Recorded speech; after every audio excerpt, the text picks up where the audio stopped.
Elgar live news मध्ये आपलं स्वागत आहे। अंगणवाडी कर्मचाऱ्यांचा संप सुटेना, शासन निर्णय देईना। आज तहसील कार्यालयावरून त्यांच्या रॅली ही त्यांच्या प्रकल्प ऑफिस पर्यंत जात आहे। याच्याबद्दल काय आहे ते आपण त्यांच्याकडून जाणून घेऊ।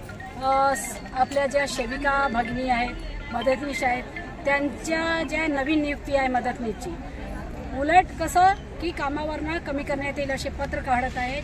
पण अजूनही राज्य सरकार आणि केंद्र सरकारने 40 दिवस लोटून चालेल तरी आमच्या मानधनात काही वाढ केलेली नाही आहे। म्हणून आज आम्ही 4 डिसेंबरपासून आज 40वा दिवस आहे।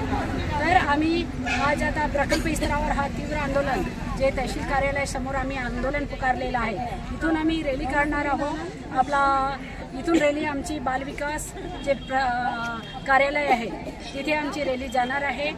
आणि हा आमचं आंदोलन आता जोपर्यंत पूर्ण होत नाही तोपर्यंत आमचं आंदोलन राहणार। तर आतापर्यंत तुम्ही आपले निवेदने शासनापर्यंत पोहोचवलेले आहेत, कलेक्टरच्या माध्यमातून, शिवच्या माध्यमातून।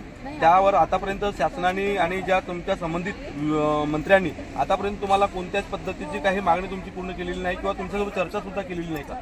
नाही, याच्या पुढे जे 15ला नागपूरला महामोर्चा होता तिथे पण शिष्टमंडळ जे आहे कृती समिती त्यांना फक्त जाता जाता बोलून गेले, पण शिष्टमंडळाशी बैठक चर्चा झालेली नाही। त्याच्यानंतर जे 3 जानेवारीला मुंबई महामोर्चा झाला तिथे चर्चेसाठी शिष्टमंडळ बसलेला, 1 तास चर्चा चालली, पण तिथे पण शासनाने फक्त सकारात्मक भूमिका आहे आमची। अंगणवाडीचे जे मानधनवाढीचे प्रश्न आहे, जे अंगणवाडी सेविकाच्या मानधन 26,000 देण्यात यावा, मदतनीसला 22,000 देण्यात यावा, आणि जे आमची पेन्शनचा मुद्दा आहे, आणि ग्रॅज्युएटी जे सर्वोच्च न्यायालयाने मंजूर केलेली होती, हे सर्व मुद्दे आम्ही तुमच्या जे आणि मोबाईलचा जे दिवाळीपूर्व सर्वोच्च न्यायालयाने मंजूर केली होती की आता मोबाईल जे आहेत त्याच्यासाठी जे रक्कम देण्यात येईल।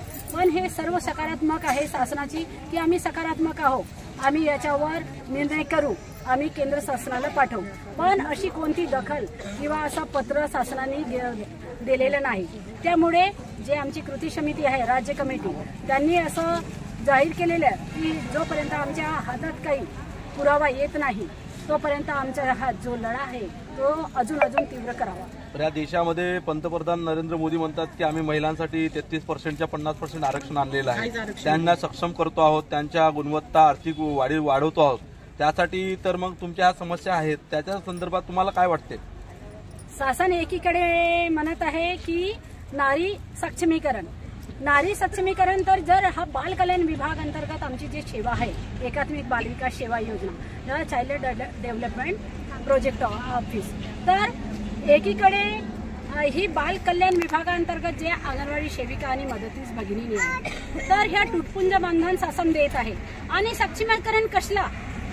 शासन सक्षमीकरण काय करत आहे? फक्त एसटीचा प्रवास 50% कमी करून, आणि कुठे अजून देत आहे, बाकी तर महागाई वाढत चाललेली आहे। जे सिलेंडरचा रेट आहे, तर प्रत्येक एक गृहिणी आहे आणि ते स्वयंपाकाला पहिला सकाळी उठल्याबरोबर ती आपल्या स्वयंपाक रूममध्येच जाते, आणि तिथे तिला ती 1200ची जे अंगणवाडी सेविका आणि मदतनीस आहे ती 1200ची सिलेंडर भरू शकते का दर महिन्याला? ते आमचे एकाकडे सक्षमीकरण म्हणते, बेटी बचाव बेटी पढाओ म्हणते। हे आमचे जे अंगणवाडी सेविका आणि मदतनीस भगिनी आहे त्यांची बेटी कोणत्या दर्जाचे शिक्षण घेऊ शकते? एखादी डॉक्टर बनू शकते, इंजिनिअरिंग करू शकते, कोणता उच्च शिक्षण घेऊ शकते? हे सर्व बोलण्याचे आहे। जे केंद्र शासन आहे, मोदी सरकार आहे, हे फक्त काय करत आहे? फक्त प्रलोभन देत आहे आणि सगळ्यांना लॉलीपॉप देत आहे। पण आता तर 22 तारखेला राम मंदिरचं उद्घाटन जोरात आहे। तुमच्या महिलांच्या समस्या नाही, पण त्या राम मंदिराचा जो आहे त्याच्यामुळे तुमच्या महिलांचा काही विकास होईल अशी काही तुमची म्हणजे शक्यता आहे का? राम मंदिरचा विकास होणार तर बाकी अंगणवाडी सेविकाचा काय विकास होणार आहे तिथे? आणि गावातल्या ज्या सेविका आणि मदतनीस आहेत त्या राम मंदिरला जाऊन शने काय करणार आहे? राम मंदिर देव तर घरीच असते आणि आम्ही घरीच पूजा पाठ करू शकतो। देव तर सगळ्यांची ऐकते, गरिबाची, श्रीमंताची, आणि सगळेच देव आहे। आणि जे विचार करते, गरिबाचा विचार करते, आणि ज्या सेवा कर्मचारी आहे त्यांचा विचार करते की हा जो मानधन आहे 10-5,000 मानधनात काम करीत आहे, अशांचा विचार नाही करत. तो सरकार राम मंदिर करून सने काय निहाल करून घेणार आहे.